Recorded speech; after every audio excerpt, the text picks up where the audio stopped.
horror movies, no doubt, for that terrified young couple. And good evening, everyone. As we come on the air tonight, all new details in that stunning case the police originally thought was a hoax. The alleged kidnapper, a Marine who went to Harvard Law School, soon to be indicted now. Well, tonight, profilers taking us inside his mind, what they call his fantasy world. Evidence is still coming in, along with an email apology from that suspect, but there's no apology from the police. And tonight you'll see it all, the most complete play-by-play yet, in what is said to have been a trial run for an even bigger abduction down the road. Once again, here's Cecilia Vega in that story that is stranger than fiction. Something scary and strange has happened in the quiet community of Mare Island in Vallejo, California, an old shipyard building town an hour north of San Francisco. But what exactly did happen? When Aaron Quinn calls police on the afternoon of that terrifying home invasion, he says more than 10 hours have already passed since his girlfriend Denise was snatched by an intruder. So why the wait? I think the Vallejo police were quite suspicious from the start. Henry Lee is a reporter at the San Francisco Chronicle who covered the case. This ordeal had happened in the pre-dawn hours, yet he didn't come forward until later that afternoon. Aaron is taken to the police station and consents to a blood test to determine what drugs he was given. He tells police whoever took Denise left behind their cell phones. Aaron says he's already received a message demanding a ransom, 2 payments of $8,500. $8,500 is quite a paltry sum, pretty small amount for a kidnap victim. And certainly the police were very suspicious of that amount from the very start. Of course, when any woman vanishes, cops want to take a good look at the man in her life, but nothing in Aaron's or Denise's background screams trouble. He was just a very great kid. If there was a conflict, he'd be the person to kind of straighten it out. Never really saw him lose his temper. She has a lot of friends, and everybody adores her. She's very well liked. I don't know of anybody who does not like her. But there are no other witnesses to the abduction and no obvious evidence of a break-in. And all that high-tech gadgetry? Former FBI profiler and ABC News consultant Brad Garrett says real ransom kidnappings just don't look like this. When you listen to the front end of this case, and from my vantage point, some very bizarre details. The tape over the goggles, I mean, it almost sounds like somebody had a movie script and they were reading it. It was unbelievable. Aaron spent 17 hours with the police without an attorney, and we started getting very worried about what was happening. Things are getting testy when Aaron agrees to submit to a polygraph administered with the help of the FBI. The police and the FBI were doing a very hard interview, as we call it, but unfortunately, he didn't like it, and he decided to cut the interview off. He submitted to everything. He volunteered DNA samples.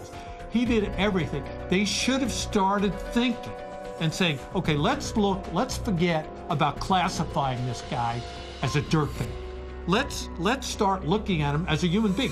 But to police, Aaron is looking less like a victim and more like a menacing mastermind. It was made very clear to us that he was their prime suspect, but I didn't think he would be their only suspect. And the next day, they turn to the public for help. As of this moment, Ms. Huskins' whereabouts are unknown, and we are treating this matter as a kidnap for ransom.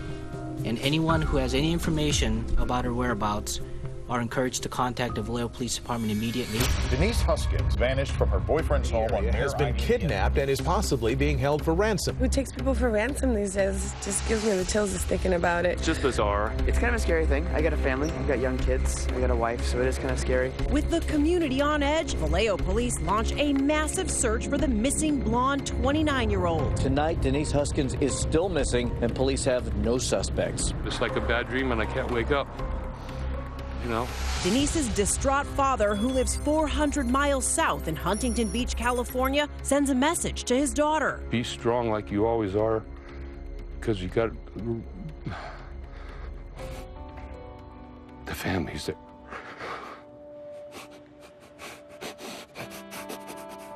Sorry. It's just unreal. It doesn't make any sense. Why would a guy sneak in a place in the middle of the night and take her? I just don't understand that. Police were saying the same thing, too. Something about the case wasn't adding up. Investigators bring Aaron back in for more grilling. They've questioned her boyfriend, They're continuing to question her boyfriend. But this time he brought his lawyer, Daniel Russo, along. At a certain point, I would look at Aaron and just go, how is this guy functioning? We don't have all of the facts in yet, and that's what he's helping us do, to piece the puzzle together. And another piece of this baffling puzzle was about to surface. The day after Denise goes missing, reporter Henry Lee goes from covering the case to being cast as a main character in it when a mysterious email shows up in his inbox. I'm standing outside the Vallejo house in the neighborhood where Aaron Quinn lives, and in my email I get an audio file as well as a message. The audio file has the voice of a woman. My name's Denise Huskins, and I'm kidnapped. Otherwise, fine. It is a proof of life recording, and to confirm it's really her, Denise reveals personal details that only she would know. She shared details like the first concert she went to, she says was a Blink 182 concert. And to prove she's actually alive and well, it references a story in that day's news, the tragic plane crash in France. Earlier today, there was a plane crash in the ALPS.